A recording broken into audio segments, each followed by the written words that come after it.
Hi, everybody. Thanks for joining me as we take a look at your Wednesday night into Thursday storm forecast. This is Wednesday afternoon. I'm getting this out. Sorry, I meant to get this out earlier today. Things have been hectic on the fire department front, actually. So nothing too significant, but just a couple issues. Ended up taking up most of my morning. So there you go. What's going on? So with our system. So as you know, we've been in a very active weather pattern. And one thing that you can notice with this system is that we definitely have more of a large full latitude jet stream influence. You still have a little bit of split flow here, but it's come basically together as you have your southern jet stream and your northern jet stream coming together and kind of not entirely coming together to create like a big storm. Still kind of a little separated out with some upper level energy here, some more surface energy here. And another thing you're going to notice is things are kind of moving up to our west. And that's going to be the case with this system. We're going to get an initial slug of moisture that's going to be in the form of snow, but we have cold or warm air moving into a cold air area. And what happens when you do that is you end up with cold air running, or warm air runs up over the top of the cold air. And that's why eventually, as you get a layer of air above freezing, you start to get some sleet and freezing rain. Right now, I think we're going to get probably the majority of precipitation is actually going to fall as snow. It's not going to be a huge, this isn't a huge storm by any stretch of the imagination, but we are going to end with some sleet and then maybe a little bit of freezing rain. Basically, things are going to start later on this evening as we head in the overnight, and then it's going to finish up by about noon tomorrow. That's sort of the timing on things, which basically means if you're out traveling tomorrow is going to be tough. So let's take a look at radar, and you can see we do kind of have, here is our system really getting going at the surface here. Oh, this is an old radar. Sorry, this is from this morning. I'll show you a closer in radar that'll definitely have better radar for you than this one. This is a radar from yesterday. So let's take a look at, closer in here. You can see this is like the leading area of the warm front that's moving in, and this is creating a little bit of snow. Very little of this is reaching the ground. It's going to pick up. Some of this will fill in a little bit, and it's going to be light snow mostly overnight tonight. Don't anticipate a ton of accumulation overnight tonight, maybe an inch or two.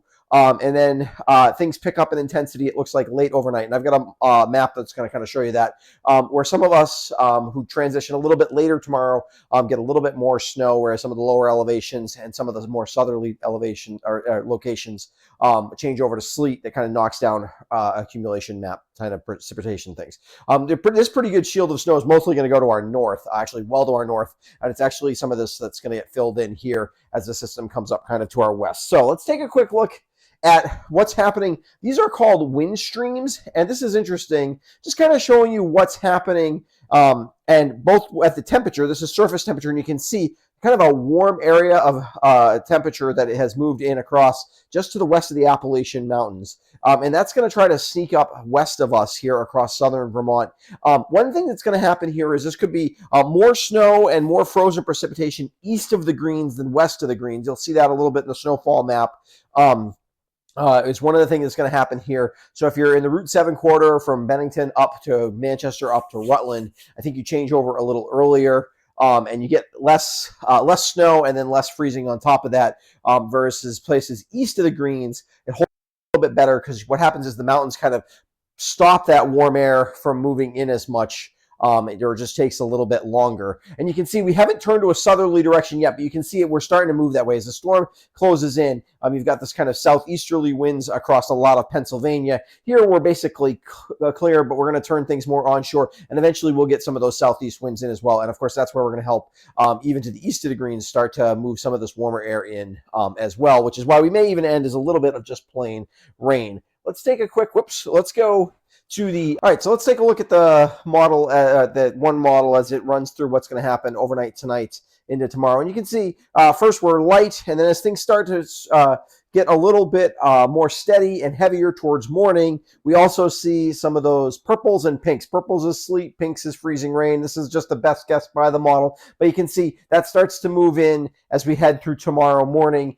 and that's why we're definitely looking at a period of sleet and freezing rain, I think, for basically everybody, but also a decent period of snow, which is why we're going to get some accumulation that will happen as we go through things. So let's take a quick look at the snowfall map. This will kind of give everybody an idea. You can see we've shaded slightly to the east of the Green Mountains. It's also a south to north storm, more mixing earlier on to the south. I think like an area like Bennington and even Brattleboro struggles to get more than 1 or 2 inches, especially once you add some sleet and freezing rain on top of that. 2 to 3 inches where you get a bit more of a pasting for a lot of areas in Windham and Bennington County. For Windsor and Rutland County, we're looking at mostly 2 to 4 inches. That would also be true just to the east, kind of the higher areas, especially eastern side of the higher areas along the spine of the Greens. 3 to 5 as we head towards northern Rutland County, a little bit of northwestern Windsor County as we are in the upper elevations, particularly some of those spots. What happens here is it's tough for the warmer air to cross over the Greens, and so some of those spaces to the east of the Greens stay snow a little bit longer, and therefore get a little bit more precipitation. Details for what's going to happen. Snow begins between about 8 p.m. and 10 p.m. It starts to mix with sleet and freezing rain. By 5 a.m., a lot of us are still snow at 5 a.m. By 10 a.m., just about everybody, except for maybe a few spots in the very northern part of Windsor, Rutland counties may still be hanging on to snow, but everybody's starting to change over. And then precipitation ends around noon, maybe 1 o'clock for a few areas. Light freezing drizzle kind of to end things off. And then we get kind of just cloudy for the rest of the afternoon. Travel will be difficult tomorrow morning. I think a lot of school cancellations, maybe just some delays in some spots where you transition the most and you don't have quite as much accumulation. Even there, though, you're going to have some freezing sleet and some freezing rain falling during the morning. So I'm guessing a lot of schools are going to end up just canceling tomorrow. More snow to the east of the Greens. Yeah, kind of a bit of a messy storm. We haven't had one of these in a while. We've been all snow in most of our storms lately, but this is sort of what's going on.